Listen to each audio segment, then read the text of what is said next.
গ্রাম কালীতলা কালীতলা 30 তারিখের টিকিট নিয়েছি 500 করে নিয়েছি এমনিতে 400 450 450 এখন 500 করে নিয়েছি অগ্রিম টিকিট নিয়েছি 500 করে নিয়েছি 30 তারিখের এমনি 5টা 8টার টিকিট 5 পিস টিকিট নিয়েছি 30 তারিখের সৌহার্দ্য পরিবহন 8টায়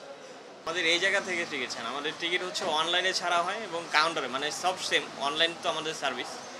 তো এই টিকিটগুলো হচ্ছে আমাদের 1 মাস আগেই ছাড়া হয় 1 তারিখ এবং 2 তারিখে 1 তারিখে হচ্ছে এসি গাড়ি ছাড়া হয়েছিল এবং নন এসি হচ্ছে 2 তারিখে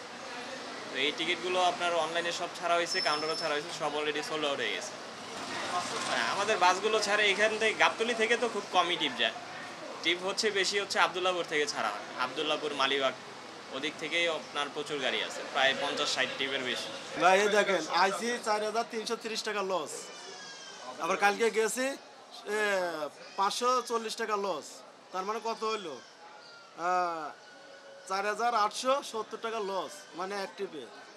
এরপর দেন আরও খরচ আছে